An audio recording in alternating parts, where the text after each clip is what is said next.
Greetings and welcome, everyone. It's All You Can Geek Gamecast, episode 488. I'm one of your hosts, Jim Gass, joined by Mike Sneedy. What's up? Corey Feinsod. What's up? And Tony Korkanakis. Yo. What's up, guys? Welcome, listeners, viewers, to 488 of the Gamecast. Man, I just did, I do my little, finger things when I'm on here, doing this pointing. And I realized I really hurt my wrist with that bowling tournament. Oh, boy. It hurts. But anyways, welcome to our episode. Man, it's been a crazy week. We just had our movie cast. We talked a lot about the coronavirus, and we probably will tonight on this episode. So, I'm not trying to fill your lives full of this thing, but we do have it. It kind of is intertwined with everything we do. So it's going to be talked about, unfortunately. If you're trying to get away from it, it's out there, and it's just you have to be careful. But on the positive side of things, we should all get a little bit more time to stay in and play some games. Hopefully, we've had some random server issues with all the services. I think PlayStation Network was out, Xbox Live was the first one to go down, which was weird because that was pretty stable back when system launched and stuff. Then I think Nintendo eShop, everything went down yesterday or today for them earlier. So and I'm trying to install Just Dance right now for 7-year-old here, and it's downloading so slow. It's On what? on eShop. Oh, really? So I purchased it's $20 digitally right now. So I was like, I'll get it for her. I'm like, well, I'm never gonna trade that game in. So I bought it digitally, and plus I had $1 credit, so I got it for $18. But I started downloading it at 6:30, and I checked at 7:30, and it was at 5%. So they're getting, that could be my crappy Wi-Fi as we've been experiencing tonight. I'm using Eero Mesh Wi-Fi. No, I think we're gonna get articles coming out saying most concurrent users ever. Oh, yeah, absolutely. It's just gonna every day. Steam broke it. CS:GO broke it over the weekend, I think, something like that. It's gonna be ridiculous because what else are you gonna do? There's so many users that have these services or games and things, but they're not all at the same time. Now you're kind of forced to be all on at the same time. So these servers in these companies need to be ready for it because they're gonna get. Yeah, it's the problem is also predicting the amount of time you need, because you don't know if during the day you're going to need that coverage. Like the eShop today went down during the day. I understand that because you're like, I don't know if we're going to need this, but good, because everybody's going to be doing there's a lot of homeschooling going on. But that could also be affecting them as well. If their hosting provider is providing these streaming services that classrooms are using, that's going to hurt you during the day.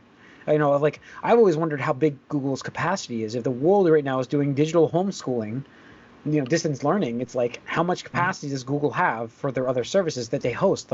Tons of other people. Yeah, we use a service for remote support, and now everybody needs this for their own company just to be able to work remotely. And we found out that they were at a capacity because they were not ready for that. Yeah. I mean, I'm happy I don't need it for 2 weeks. I have the same, obviously I signed up for that same remote support. I won't need it for 2 weeks now as I'm on spring break, but I will need it then. But yeah, it's been different. It's definitely been different. And, I'm I can't go bowling. My bowling leagues, everything's canceled. And as I mentioned earlier, I bowled in that one tournament on Sunday, and that's it. But I forgot that I bought PBA 2020 on my Switch. There you go. So kicking it off of what I've been up to, I played some bowling. I threw a 174. Man, as a bowler and playing this game, it reminded me of the arcade. Remember the arcade game with the ball where you would roll back and throw forward? Ball. Same idea for this game. You pull the joystick back, and then the harder you throw it forward, the faster you throw the ball, because the Switch can do that with this. Well, all of them can do that with the joysticks. But it's you can also hook the ball afterwards, and there's a simulation mode that I haven't played yet, so I can't talk about that aspect of it. But it's very arcadey, and it's fun. It's cool to actually just have the commentators that I watch during bowling, which is also canceled, my PBA stuff that I watch on TV, to have those commentators talking about it. It's at least cool to have. It's a nice little. I played it tonight, and I was like, I'm glad I bought this. But I really hope that they don't do a yearly release for this game, and instead make a game that's better. I really would like. In fact, I would actually like to see 2K take control of this and see what they can do with it. It would be kind of interesting. So, there's really no bowling balls that are like name brand in this, but there's sponsors from the name brands, which is weird. So it's like they didn't have time to put your favorite bowling balls in the game, but it would be cool to have a game that has your bowling balls. Sorry, I'm getting really sports technical. Extremely nerdy is what you're getting. I was like, what? Going deep.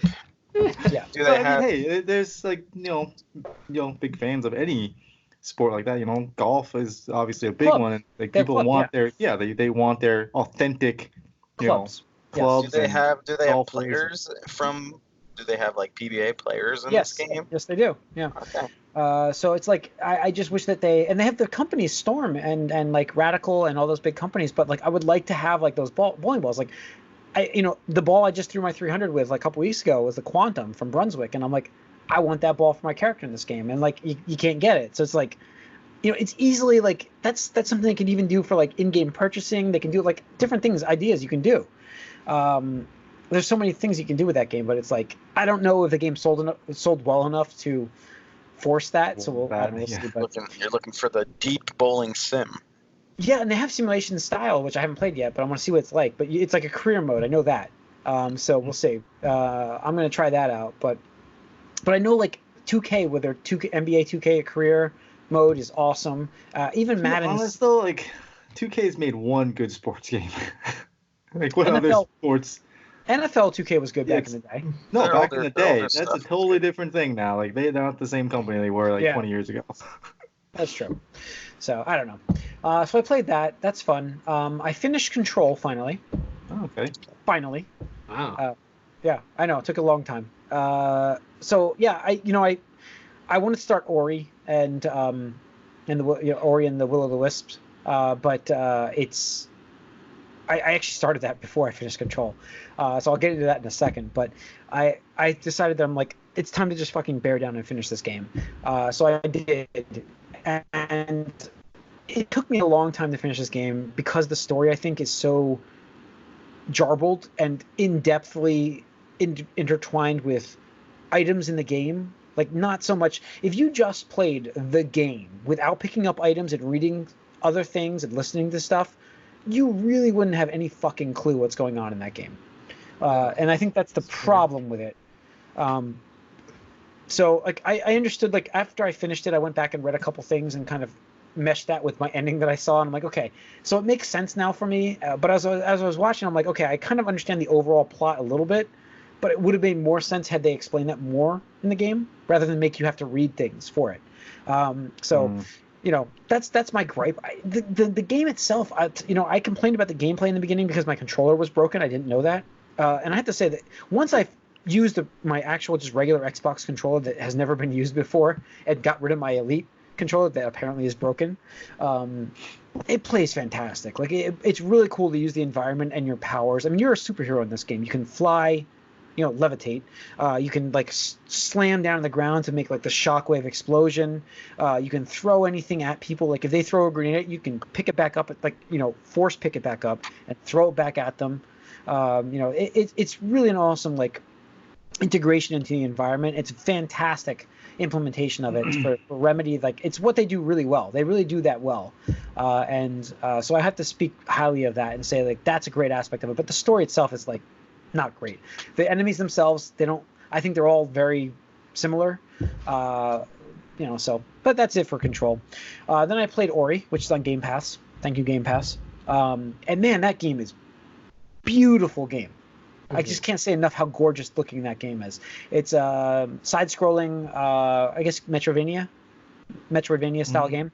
Mm-hmm. A lot of different unlocking paths, but you can't get there unless you get the power up. Then you can go back. You can backtrack. What's up? No, sorry. What'd I do?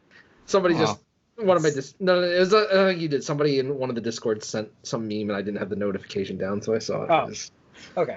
So yeah, I mean the game is beautiful, and I'm still learning the control of it. Like it's not super hard, which is good. It's not super punishing for people that don't. Is this the first one or the second one? Second one. This is the second one. I just want to beat the first one.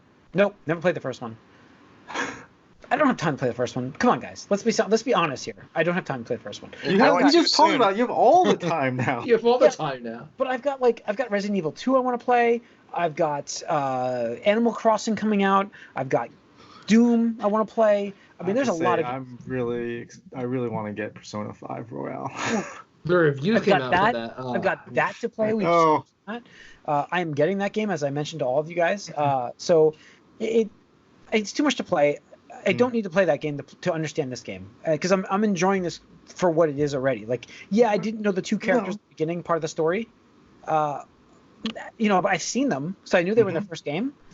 I'm sure there's more of an emotional attachment to those characters when you see them, but I'm like, I don't need that part because the game is taking place without them right now, so it doesn't matter.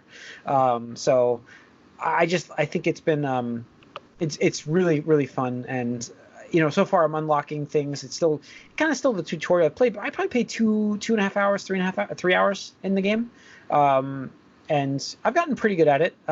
They have different ability tack-ons, so like modifiers. They call it modifiers. So you can add like wall crawling as your option, or you can do like more damage, or you can but if you do more damage, you probably take more damage. There's like a trade-off. Those kind of modifier things. Cool. And the wall stick things it's great to be able to stick to walls, but then when you have to time like your jumps, sometimes that interferes with you because you grab something and you don't want to have to do that. You know what I mean? So it's like the fluidness of it that's the penalty. I was like, the whole time there's always a penalty with something. I'm like, what's the penalty for wall crawling? I'm like, oh, and I try to make a jump and I'm like, now I see what the penalty is. It is what it is. So it's cool. I really like the game so far. I'm playing more of that tomorrow, so I'll have much more to talk about next week for that. And hopefully I'll have it done by next week so I can get on to Resident Evil 2. Although then I'm thinking like Doom's out, Persona 5. I will have Animal Crossing as well. So that's happening. There's no question in my mind. That's an easier pick up and play and put down kind of thing. So I'll have that. Are you gonna buy digitally? I'm gonna buy that one digitally. Don't lose the card. Yes. So I went to delete some stuff on my Switch because I'm like, I don't play Legend of Zelda: Link's Awakening. I'm not gonna play that anymore. And I'm like, I go over to Fire Emblem. I'm like, I don't even think I have this game. I do have this game. I literally thought, I'm like, I don't have this game. And I'm like, oh, I do. But that actually went through my head just like an hour before we started our podcast. I was like, I'm going to delete this guy. I don't own it anymore, but I do. So, yeah, I'm going digital with a lot of stuff nowadays, Cool. I think. It's just... that's what you got to do right now. Yeah, especially after what we're going to get into with the Xbox news. It looks very promising. So we'll get into that in a little bit. Let's keep going, though. Corey, what have you been up to? Well, as you guys know, I've been doing a lot of board gaming, but with everything that goes on, you can't really do social gatherings too much. Okay, so let me stop you there. And I've always had this brilliant idea to play D&D the way we're doing this right now. I mean, that's how cool would this be? It's not people do it uncommon. Yeah. I think we should throw this together. Yeah, no, we could. Could be that's the thing is so there are games and sites that do board game simulations, and there's one very popular called Tabletop Simulator. There's also Tabletopia, Board Game Arena is a website. And so the group that I normally go to on Monday nights decided to just do a digital thing instead. So got to play on Tabletop Simulator, Blood Rage with a couple other people from the group that I usually go to. It was a lot of fun. Like, it takes a little while to get used to it because you're so used to the tactile and just like easily passing cards or moving pieces around. But here you can't necessarily do that because everything is digital. So it took a little about halfway through the game to kind of get a good feel for it. But once I was into that, not thinking about that so much, got more into the gameplay. It was great. Like I could definitely see doing that more. And even the guys in the group are all telling saying, you this about you, man. I'm telling you to do this. I know. It's just you just got to get pushed into the right direction. I mean, I've had Tabletop Simulator for like 5 years. I just never used it. And even like there's a couple people that use it a lot in the group as well. And it's like, well, now they're kind of forced to. it makes sense to do it. I definitely do not prefer this method. Obviously, I think that the games themselves are much nicer, but being able to have that alternative is nice. The other thing is, I did go and get a laptop to play this on because I could not use this on my Surface. Oh wow. So I bought a laptop. It was low end, obviously, just something that's better than my Surface that I can use to play stuff. And it was a pretty good deal. So I was like, I don't feel bad. And it actually runs most games in like pretty decent quality. So interesting. Good. I had $20 in Steam credit, which I never use Steam. So it's like, well, might as well just throw this at Borderlands 3. And I got Borderlands 3 on Steam. Of course. So I've been playing that also. Yeah. Because why not? And so I got that, and obviously everything is 50% off right now for Borderlands. That's good. Mm-hmm. So it was pretty cheap then. That's good. So. Yep. All right. So, that's it. Yeah. No. Just Mike, trying to find alternatives to what you normally do. Yeah. For me, as far as just online stuff, I've been playing more Battlefront 2 and Apex Legends, but I don't even remember what it's from. It could be Gold or Game Pass, I'm not sure, but I got the Telltale Batman second season, the Enemy Within. It's Game Pass. Cool. It's Game Pass. It might be Gold. I think it's Gold, actually, that one. Yeah. But season 2, like how was that? It's been a while since I played the first season, and I played it actually on PlayStation, so my stuff didn't carry over. I had to kind of remember and choose beforehand if I wanted it to be in line with it. It's good. It definitely looks a bit better than that one. It runs still kind of bad. There's still like Telltale back in the day. There's still some long ass loading times there. But no, it's good. It's still sort of this very. What was good and sort of weird, I guess, about the Telltale Batman is it kind of like breaks some of the rules of Batman in a few ways, and it's still you get this younger sort of more mistake-prone Batman, it seems, and also there's a focus on Bruce Wayne as well. That's the sort of the idea. You play as both characters kind of equally almost. So you get some interesting takes on characters and some things that are definitely different. So yeah, it's able to surprise you. Certain characters are more in danger than they would normally be. So I'm about halfway through. I did the first 2 episodes, but it's interesting. And I guess if you like the first one, it's definitely worth playing. And I also noticed that Bane is the same voice actor as the Bane that was in Arkham Origins, because I just played that too. So I'm like, that's the exact same Bane voice. I'm like, yes, it is. I looked it up. So yeah, so I'll have that to get through, which it won't be too much longer, but it's okay. It's decent. That's about it though. Okay. All right, Tony. Let's see. I finished the Fire Emblem 3 Houses DLC. And that was kicking my ass. You were like, it was insanely hard, but the second to last chapter took me like, I want to say close to 4 hours, counting all my re-attempts on that, because like I said, you have limited resources. You can't customize your team and roster and stuff like that, so it's like you got to do with what the game gives you. And I'm just like, oh, like I just wish things could be different right now, and they can't. But it's very rewarding, very fulfilling. In fact, that second to last mission was harder than the last mission. The last mission, I was like, you're a joke. But it was good. It's kind of cool because now you unlock those characters for the main campaign, which I'm happy that I saved 2 routes for now. So I can get them the main story and stuff like that. So that's pretty cool. I got about 8.5 hours out of it for whatever the season pass was, maybe $20, $25, something like that, plus all the other cosmetics and whatnot. So it felt pretty good. The other thing that I've been playing, and I'm kind of hesitant to say I've been playing it, is this Steam game I just picked up like maybe 2 hours before the podcast tonight. that I'd completely forgotten about. But given the circumstances with the world and society at large, I saw somebody make a thread about it. I was like, oh yeah, I remember thinking about this game last year, and it had come out since then.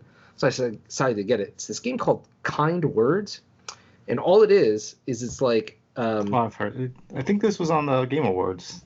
Yeah. I've heard this one. Yeah. So all it is like this very minimal, like gamey looking, like 3/4 view room setting, and it's just about your character, and like what you do is like you can either like send out letters and hope to get a response, or you can respond to other people's requests with it's just completely anonymous, where it's like, hey, just feeling a little down today, and could you use some cheering up or advice or whatnot and stuff like that. And I probably spent like an hour just like writing these silly emails, letters to like just people I don't even know, and just like, hey man, like keep on fighting, this, that, and the other thing. And it's like strangely addicting almost, because like you could see the letter before, you don't have to choose to respond to everyone. And like some of them just like, man, I don't even know how to help you. Like, like, oh, somebody else will. I guarantee it. And it's like, just click on next and stuff like that. So it's pretty cool. It was only like a $5 game, so it was like a hefty purchase or anything like that. And I figure it'd be nice during the time where I'm in self quarantine for no reason. It seemed like a kind of a therapeutic type of game where you kind of feel good about giving out good feels, and then feel good about getting good feels. Yeah, it's pretty cool because the soundtrack to the game is actually pretty cool. It's like a lo-fi kind of thing, so it's just like playing in the background, stuff like that. So nice. Okay, cool. That's it? Yep. All right, let's get into the news. Everything was delayed. Yeah, this is delays. So we got some cool news about the Xbox today. We'll get into that in a little bit. Yesterday. We're going to get some information, by the way, for PS5 tomorrow. Unfortunately, folks, again, we have every time we podcast, we expect the news to break the next day, and that's going to happen. We're going to tell you that right now. E3 last week, obviously, we knew that was getting canceled as it was, but actually officially happened while we were podcasting. But that is so rare. So I'm going to discuss, I guess, the sources and the report that Sony is purchasing properties from Konami. Now, this is from Sony. Is going to be purchasing the property licenses from Konami for Metal Gear Solid and Silent Hill, and then in turn working with Kojima to do the next few games for them. That's what's happening. This is being reported on. Yeah, so this is being reported on 4chan, but apparently the person that was reporting this up obviously has a history of being accurate with this report. So, yeah, what do we think? I mean, obviously Konami's not doing shit with this stuff. It kind of seemed like, well, not necessarily Silent Hill, but no, Metal Gear kind of always thought of it as a PlayStation franchise myself. Yeah, so if Sony appears to be working now, if I'm Kojima, do I want to go back to Metal Gear? I mean, if you can make the Metal Gear you want. I guess that's true. Good we'll point. See what he does. That's his love child, Does he remaster Metal Gear Solid 5 and finish it? Definitive edition? Yeah. I'd play it. Just call it finished. I'd honestly play it. I honestly would. I would play a finished version of that game. If we got a full second half. Yeah, because that game has so much potential. We talked about it for a month straight, probably, of that game, of how great we were enjoying that game. And then we all got to the second half, and we're like, there's no second half. It was just garbage. I mean, the game was already pretty long, but at that point, there was stuff that it seemed like you were supposed to do, but he just rushed the story after that. The story just went like, boom, it was done. Roll credits. The story was going a little off the rails at that point anyway, but yeah. Well, yeah, but he clearly had an idea, and then he just couldn't finish it out. So, but I mean, this gives us an opportunity to actually have PT get created. The actually PT demo could come back. This is what needs to happen for PT to be finished, then so be it. Yep. So be it. I think it's a great idea. I think it works. I think financially, Sony wants to get a couple more new IPs back, properties. I think that's going to be the big thing next generation, and I think it works. This makes sense to me. This whole purchase, it does. It feels like mostly good news to me, unless like for whatever reason you want to be like on the Xbox team. But let's say Sony buys these licenses but does not get Kojima to work on them. Is it still better? Nah. It's better than nothing. I agree. I think we'd be okay without that included, because right now we're not going to get Metal Gear and we're not going to get Silent Hill.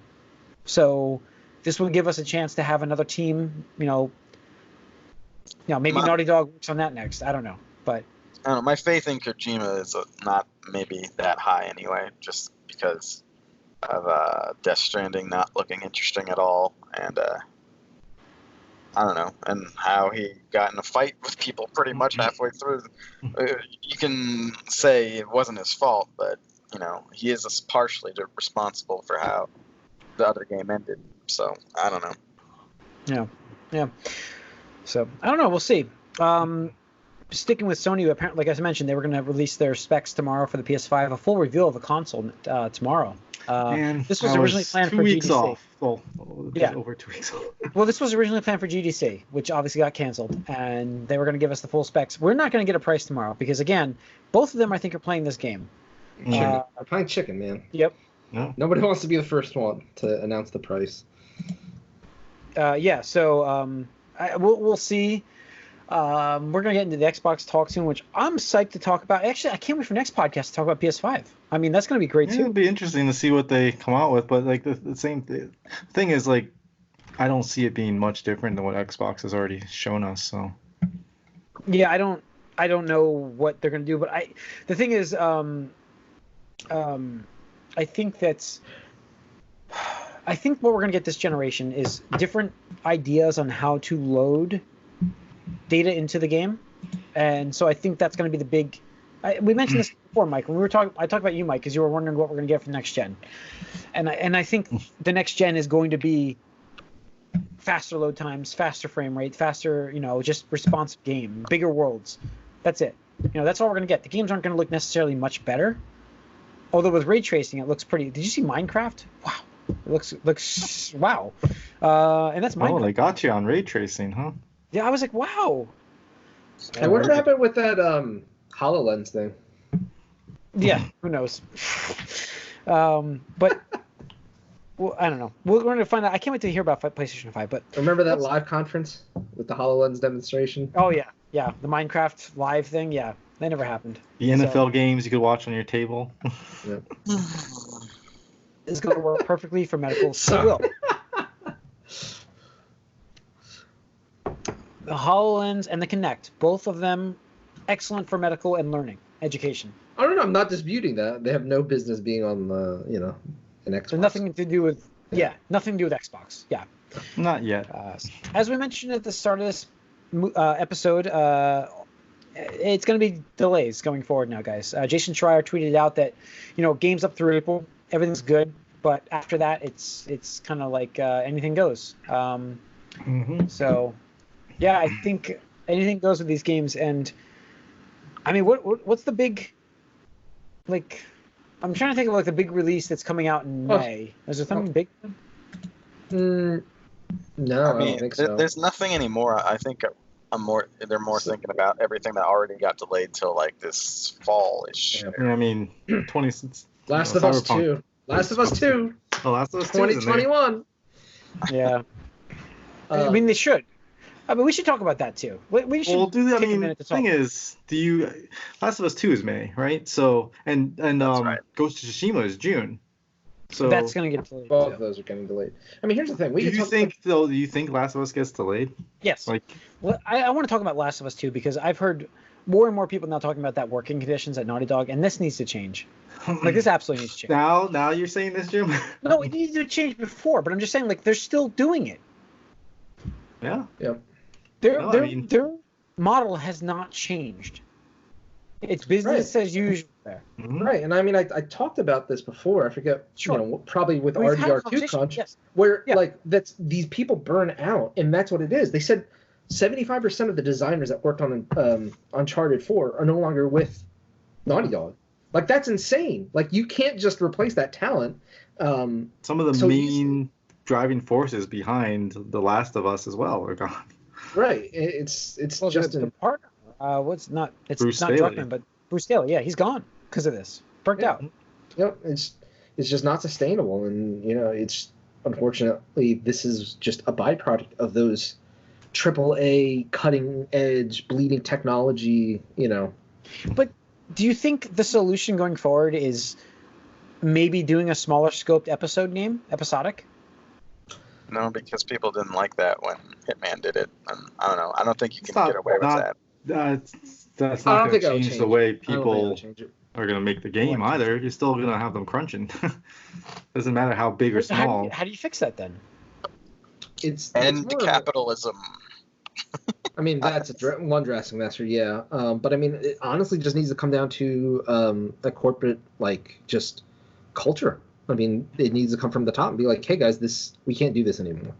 And that's the thing is, it's one of those things that I think NetherRealm might have done something like that, since see it takes them noticeably longer for everything that was way quicker, and then people gave them a look like this isn't good. And ever since then, everything's been a slower pace, but people are dealing with it enough. It's okay. So I can happen. You can't put release dates on things. Then, like, if you don't put a release date on it, then I don't think you should, though, Corey. That's why I think Naughty Dog needs to be like, let's say they had another year. The problem is this. It wouldn't help. No, it wouldn't help. That's the problem. That's the thing. Like, they wouldn't know when to stop. You have to give people they'd be expanding. So they need to. Their model has to change to where they say, this is our endpoint. That's not changing. No matter what time we have to do this, that's not changing. So they need to stop. It's not going to work, though. If they had another year, it won't work either way.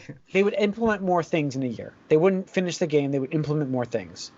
Right? Is that where we're all agreeing here? Maybe. Or they would just... No, I don't know. The thing is, if you give somebody the ability to say, all right, make the game the way you want it, they're going to keep finding new things to put into it. They're going to keep finding things. Right.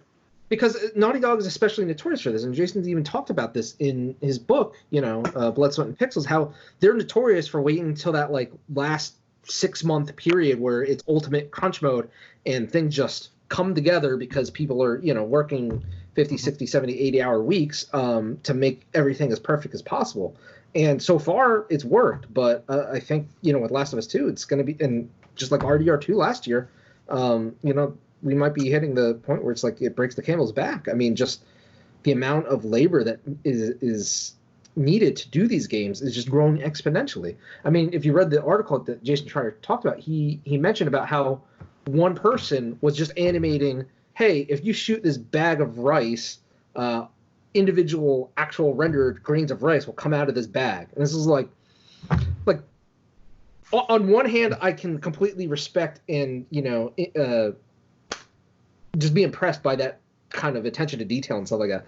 But on the other hand, it's like, dude, that's so unnecessary. So unnecessary and stuff like that. So if you gave them an extra year, they would just crunch more. It would just be more crunch time.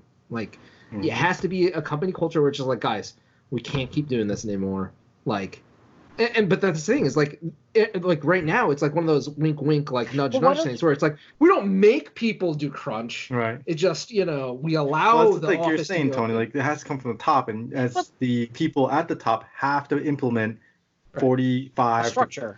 45-hour weeks or something. I cannot work more than this time. Get the stuff that you can get done in this amount of time, but you cannot work more than these amount of hours. Just close the office. Just close the office. You can't do it. If you want to get what you want to get done, you got to do it the time you have. I think you have to limit your scope. I think you need to not allow certain changes after a certain point. Obviously, fixes. Well, I mean, the thing is, the games are so fluid, though. That's the problem. It's one thing can lead to another, and that's where a lot of this comes to, because they realize, oh, this is really cool, let's make this a bigger thing, or this is if the game not is working, we got to scrap it and do something else. If it's not working, that's different. That's what I'm saying. If the game is not working, that's different. But if the game is working and they're adding into it, that's where they need to say, listen. You don't know, though, Jim. You don't know what's going on. That's the problem. No, but I'm saying there are some people that enjoy it. You can't just say, close the scope down. What you have to do is just give people a cutoff. You cannot, for your health. This is for your health. You cannot work more than these hours a week. But the game comes out whenever it's done. Well, it either comes out when it's done or gets delayed, and it gets delayed. That's what I'm saying. It comes out when it's done, no matter what. They don't have a release date. It's when it gets. No, you got to give them. You got to give them a release date. You got to give people a endpoint. It's like we just talked about. If you don't give people an endpoint, the scope will just creep scope, right? Scope creep. It's just going to and that's what I'm arguing with the fact that they need to have a better scope, like a closed idea. Like you can't keep expanding it. You have to have a vision. No, you're right, Jim, to a certain degree. But here's the thing: is that, like, again, citing Jason's book, like all the time is like, what Corey just mentioned. It's like games are fluid. Like they're like, how many times are they like, hey, this just isn't working. This mechanic that we wanted for this game it doesn't play the way we want it to. It just doesn't feel right. We got to scrap it, and then boom, out the window. You're talking 1-2 years of just work. Metroid 4. Yeah, absolutely. Yeah, gone. Absolutely. It's one of those things. But you have to make that call. Final Fantasy VII Remake. Yeah.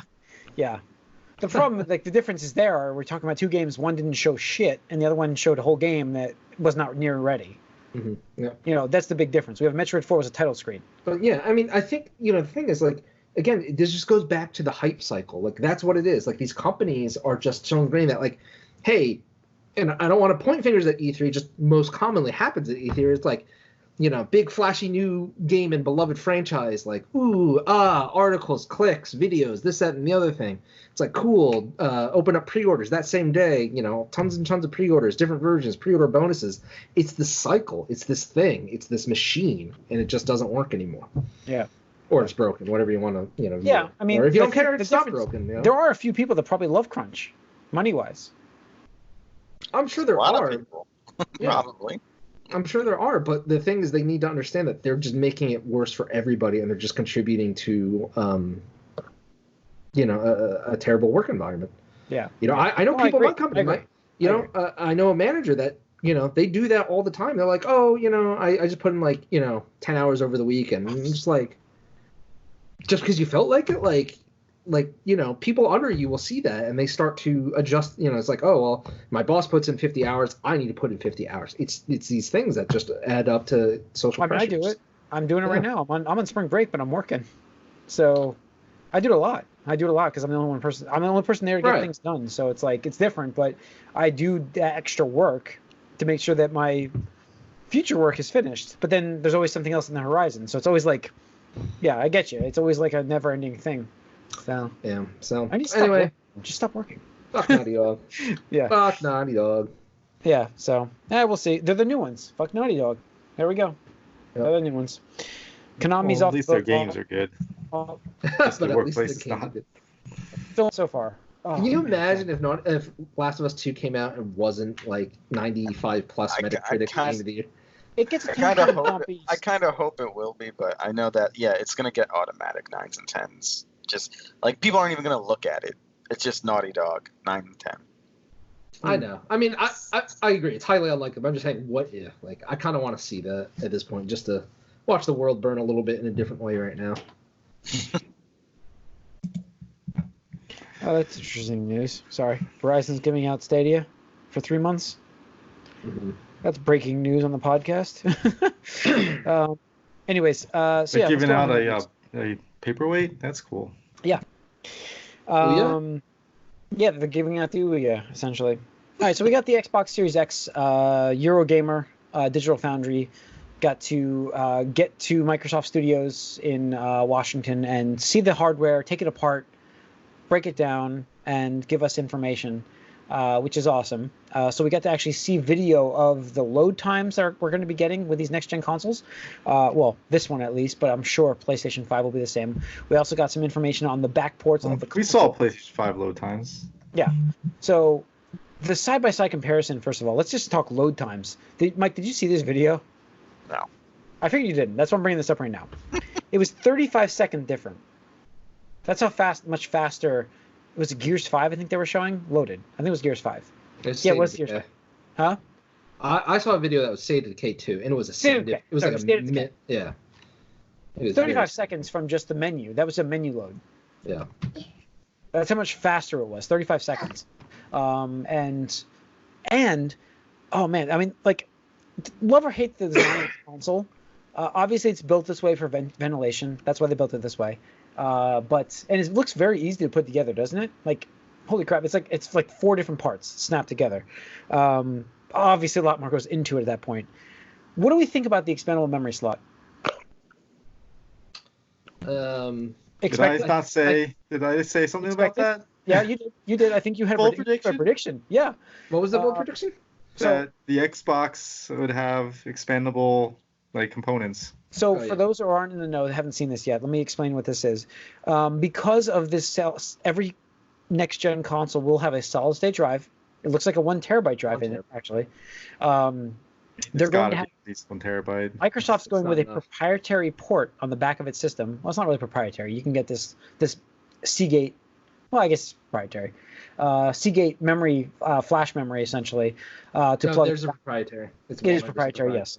We don't have a price on that yet. Essentially, it's expensive. It's bringing back memory cards. It's going to be expensive, but you do get a terabyte, and it looks like they're going via terabytes, like as an expansion. So you can still plug a USB drive into this as a backup drive, but you can't run your game off of that unless you're running like an Xbox One or Xbox 360 or an OG Xbox game. Then you can run it on your external drive just fine. But anything with the Xbox Series X or whatever the Series S is going to be, whatever it's called, whatever has those specifications, you cannot run off of an external USB drive. It has to be on the direct hard drive or via that expansion port.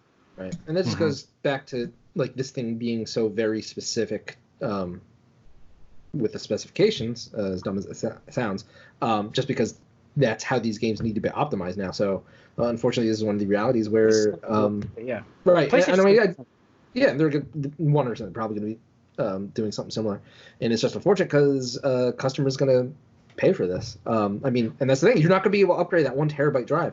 And I mean, like 1 terabyte, it sounds like a lot, but like with the size of games, it's not. These are going to be 4K games. They're going to be huge.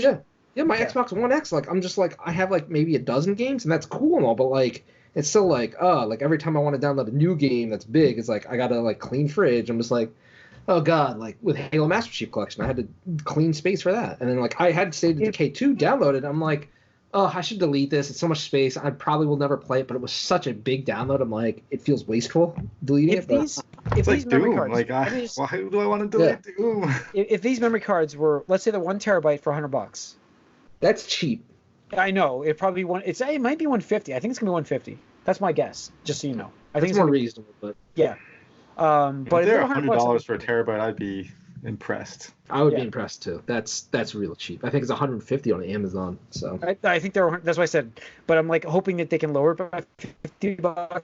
But not for proprietary. If something's proprietary, like, it's usually more expensive. Yeah. So 150 is more than likely where it's going to be. Right. From what I read online is that this memory technology exists as is. Like you can buy it for your PC and stuff like that.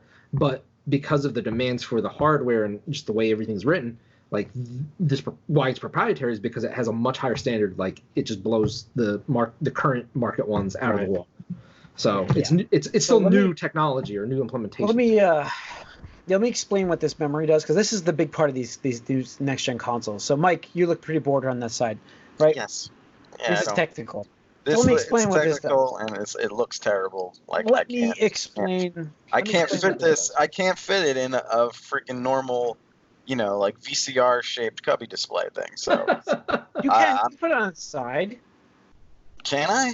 I don't know. I don't know. Yes, you can. I think Phil Spencer said his is on the link. It looks like it needs its own goddamn desk or something. No, it's actually pretty tiny. It's 2 GameCubes stacked. Yeah, that's not what things are built to hold. Things like that. Whatever. It's 2 GameCube stacked. GameCube was pretty tiny, remember? It was square, but it was tiny. I remember it. I got that at my mom's house. That's not bad. 2 GameCubes on its side. Is that roughly. actually the dimensions? Is 2 GameCubes? Digital Foundry on their video said it's roughly 2 GameCubes stacked. That's its thing. That's pretty small. That is pretty small. It's a lot of vertical space. So I watched the whole video on both of them. But so let me explain. It looks like a PC. It looks like a PC. It does look like a model, like a PC. Yes. Right? And Jim, I'm sorry, I just had to bring this up because I remember we were talking about. Let's look at the Mac Pro. Those the Monolith Mac Pro. The lines between the consoles and PCs get narrower and narrower, like every. Especially because your library is the same. It's moving around with you. Yeah. What's the difference between your Xbox library and your Steam library right now? Why even get an Xbox? Right. That's my point. That was my point. Master Race. I don't need to get a PlayStation with all its exclusives. You cannot build a PC. You cannot build a PC that has these internals for the same price. You can't. You can't do it. Not right now, but for like a year. Yeah, a year. And then sure. No, I mean the difference is that there's a convenience factor with consoles. Right. No, I know. I don't want to get. I know that's a big. I know that we're not getting into PC. Let's not. So, anyways, the cool thing about Microsoft's technology, and I'm not sure what PS5 is going to bring us. Excuse me, I'm going to have to cough. I can feel it. Oh no. Anyways, the cool thing about this is, I know. At least you can't get it digitally. So far as we know. Yes. So the cool thing about this technology is the way that Microsoft has, from what I understand from their old server technology, if you remember Server 2012 with storage pools, in terms of combining the storage pools together, they've kind of merged that idea with RAM. So they're using these external memory cards, these expansion cards, as basically extra memory. The instant loading times are because the hardware sees that as memory instead of hard drives. So for those who don't understand, when you have something on your hard drive, to run it on your computer, you have to click it. Then your computer has to take it from the hard drive and load it into the memory and then load it to your screen. Well, this hardware is going to bypass that by making it all in one kind of thing. It basically is allocating 100 gigabytes to RAM, essentially. So you can load most of your games instantly, which is why you can have like 4. Right now, they showed in that video from Digital Foundry, it's like 4 games were loading instantly from that because they're cached, because you have so much storage space to keep this like queue of games. So you can keep like 4 games going at the same time and instantly load into the next game because of this awesome technology that they're bringing us in this next generation. And I hope I explained that better. Does that make sense, Mike? You're my baseline. A little bit, but what I wonder about this is when you say that they're doing stuff with games that are made for older systems like that. So when we have more demanding games designed for this, will it just be back to the status quo? It could be. I mean, you could only, if a game is that large, first of all, holy shit, that game's going to be huge. If you look at like 100 gigabyte loaded into memory, that's a lot of assets to load one game. You're not loading, you think about it this way, you're not loading the entire game into it at one time. You're loading that section you're in. So you're caching that section. You're not loading. Most games are 100 gigs, like big games. And they could be 200 gigs, whatever. But so you're not loading that whole game. So you're saying like 4 games, like the modern consoles right now do have that sort of, you can pick up where you left off. Sort of same idea like this right now. So this works better. It caches it, and it's more games at once. Yeah. Why would you want that for at once? I don't know what the advantage is of that. Like, think of all the Batman games you can play simultaneously. Yeah. It's like having like 10 different TV screens on your wall. I don't see it. The next part of this system that really is cool, the next part that I thought was, now this is for me because I'm an HDR owner. The graphics processor automatically will take your older games, including the OG Xbox games, and make them run in HDR, and it does its own thing at the hardware level, Fusion. They showed Fusion Frenzy. Older games? Yeah, OG Fusion Frenzy. Wait, hold on. My memory is failing me in my old age now. Who on this podcast was for backwards compatibility? I forget. Well, hold on. I forgot. I'm not talking about the use of backwards compatibility, but how cool is it that you could run Arkham Knight or something that doesn't actually support HDR right now, and the hardware is going to just do it for you? I know. My memory's fuzzy. My memory's fuzzy at the beginning of the generation. Well, I can tell you I am not for right. Not that I'm against backwards compatibility. I'm just not. I just don't use it. Also, this hardware will up-res your games to 4K. No, I agree with you. It's amazing, and as somebody that cares about their library, without patching. Right. This is done at the hardware level. Patching's probably going to happen. They can optimize. They can still do their optimized patching, but the system itself will take like an OG Xbox game and res it to run like 1080p 60 frames or whatever. How is that not going to end up like looking really weird or breaking it? It's unbelievable. They said that Digital Foundry said that it was most people. The guy said he would love to talk to the guys who worked on Fusion Frenzy to get their feedback about how good this game looks now. They didn't do anything to fix it, and Microsoft has done it for them. Yeah. A lot of it is done. I assume this is going to be a lot of like machine learning, like AI, where like they, from my rudimentary knowledge of it, it's just like it can do algorithms with like a texture or whatever, and just be like, hey, this is what it would look like resed in HD resolution or these 4K resolution. Bits need to be over here, and these bits need to be over there, and just like fill in the gaps, and it's all good. I'll be right back, guys. Be right back. Keep going. Sure. Keep going. I'll be right back. All right, we're done with Xbox news. We're done with Xbox news. Let's go. Get out of there, Xbox. What's here? Is that pretty much it? Was that everything else is about what? All of the streaming stuff and the Nintendo Store, eShop. Yeah, I thought we mentioned that, didn't we? Or is that in the movie cast? eShop went down today. Steam experienced their highest. Well, what about the indie thing that came out? Indie. Nintendo. Yeah, Nintendo Indie Direct was Indies. Today. Mm-hmm. Got to watch a little bit of it. Some cool titles. A new Escape from the Gungeon, which looks more like a 2D, like shoot 'em up. Right, so side scrolling type of thing. And that's my jam. Like, I'm excited for that because, like, don't get me wrong, I love Escape, Enter the Gungeon, but this is much more like to my personal preference and stuff. I'm excited about that. Gotcha. I'm trying to think.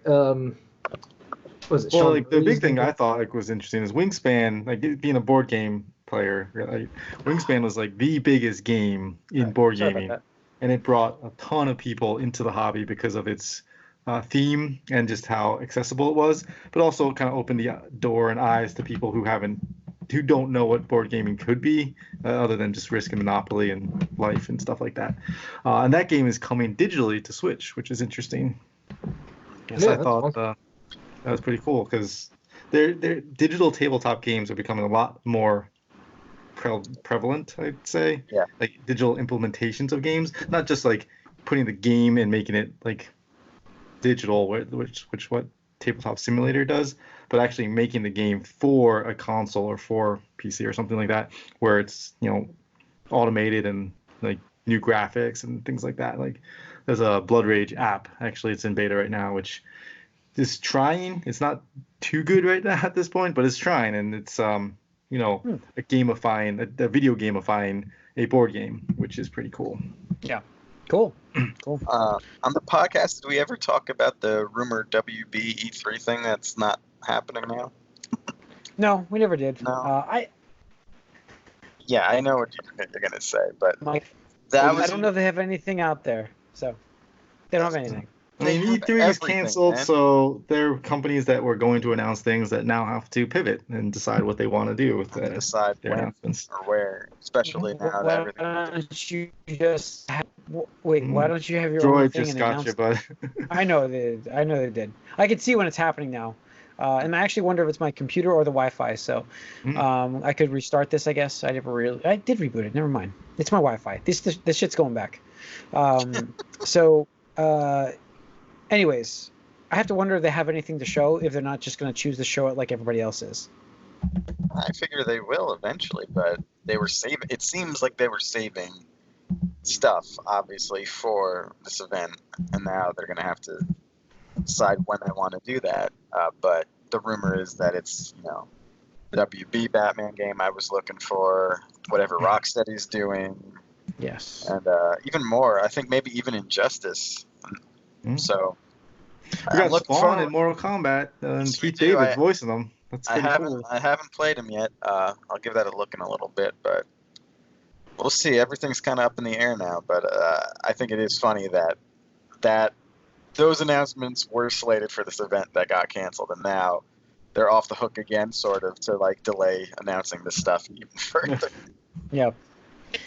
I don't know. I think that, like I said, for them, I'll believe when I see it. They can have their own digital event now. It's out there. I think, as we said last week, E3 itself is not going to be what we remember it to be ever again. I think that this will change things to the point where... See, what did I just talk about last podcast? The coronavirus is going to affect our daily lives. Is it going to affect E3, or was it just failing anyways, and this just kind of said, you're done? You're done. Yeah, Corona pushed it over the edge. Yeah, you're done. It would have been a year or two away, but it was happening anyways. Yep. So, yeah, I don't know. I'm psyched for these next-gen consoles. It's really cool to have this news. Yeah, if they come out this year, because honestly, I was going to wait for this, but I don't think we get them this year. Or if we do, it's going to be a super limited capacity. What we're talking about with that, proprietary hardware that they're going to have and stuff like that, that's not going to be easy to produce, and the, strain on manufacturing is going to be affected with. I know that. And it's not just consoles. Like it's Apple, it's Samsung. Well, the board game industry is ridiculous. Like I said, I'm so into this board game hobby right now, and it's like everything in this is just ridiculous. At least I see them not delaying. I see them just limited quantities. Switch, Nintendo style, essentially, just launching it without the amount of Saturn, just drop it on people's. No, they're gonna release it when they wanted to. but November will be the Xbox. I'm saying, but we have 500,000 copies here. Just take them. Nintendo's a better model where it's like they definitely didn't have enough to meet the demand, and this will be the case for these companies that they usually do. Wait, what was it? What did you say? Nintendo, when they launched the Wii and the Switch, they just didn't have enough to meet the demand. Oh yeah. So it's okay. Just making sure you weren't starting up your artificial shortage thing again. No. Because I remember that conversation. No. It's not the NES Classic. No. The unicorn. It's not the unicorn. That. So I just see them doing this because they have so much planning involved in this already. If it's limited in terms of pre-orders only, they're still launching the console. We'll I think they go. I don't know. They don't have the product to put it out there. Not to mention, if you go back to manufacturing they look back at this. I think it was Giant Bomb. Look back at it. The manufacturing for the original launch of PS4, that didn't start until September. I mean, we're not just talking about the hardware for the system either, but also it's planning, just marketing, everything. Yeah, marketing, planning, everything. Yes, but shipping and games and stuff. I mean, games digitally at least you have that, but pressing DVDs and whatever they call them now. Yeah. No, I mean, I don't know. I just don't think it's getting delayed. I don't see it happening. Unless we're still dealing with this. If we're still dealing with this, then. Well, if any of them are going to come out, I think Xbox definitely is the one that's going to do it. Really? But I don't know. I have a feeling PlayStation's going to get pushed back. Xbox, they might put it out because they might be thinking they can get by. But they want that head start for sure, especially if they're going to be higher than PlayStation in price. Yeah. So interesting times ahead. It's going to be different. I'm psyched to see about. This year I expect us to get some more Star Wars game news too at some point. With no E3, I think we're going to get. I think June, hopefully, will still be a month where we get some. And I keep getting choppy. Sorry, everybody. I know I did because I saw you guys do it for June, me. Yeah, June. I think we'll probably get some stuff. We'll get some announcements. So Xbox still going to hold their thing in June, right? They're going to have a digital event. That's when we'll get the price. If it's launching this year, we'll get the price. If we don't get a price by June, it's not launching. So. No, we'll see. I would love to. They want to launch this year, but again, they may not be able to just because of things just getting pushed back, and just because you're getting delayed doesn't mean other things getting you have a lot of unknowns. Domino effect. There's a lot of unknowns. Yeah. A lot of unknowns. So, okay. All right, I think that's gonna wrap up 488 of the Gamecast. As I mentioned at the start of this, it's crazy times. Coronavirus is going around. It's a great time for gaming, for you guys to catch up on some backlog of stuff. We'd love to hear your thoughts about some good stuff to play and what you're into now. Reach out. Don't feel like you have to isolate yourself from communicating with the people, because just because you can't have contact in person doesn't mean you can't communicate with people outside of your area. That's what I'm saying. You can reach. We're on Discord. We have a Discord channel. We have Facebook, YouTube. We're on Twitter. We'd love to hear comments on things, what's going on, what you're playing. The key here is to, if you don't have to go out, don't go out. Try to stay away from big social gatherings, and that's the biggest thing to remember. It's it's tough in this day and age. We all love to hang out with our friends and such, and that's okay on a smaller scale, I guess, still. But you don't want to go to big parties anymore. I was down the street. There was a big bonfire party 2 days ago. 2 days ago, I was driving back home on Sunday night, and I'm like, there was probably about 100 people at this guy's house on the way home, and I'm like, that's ridiculous. But it's crazy. So you have to be healthy, be safe, wash your hands, and you have to remember that you can carry the virus and be fine but you can hurt somebody else quite badly if that's the case. So be careful. That's about it for here. Next week we'll be going over PlayStation 5 news, without a doubt, and that's exciting. So unless the only news is it's delayed. Okay, if they come announce they delay it, that'd be horrible. But yeah, we'll talk about that. We'll talk about that for a while then next week too. So tune in then. Thanks for tuning in. See you guys next week.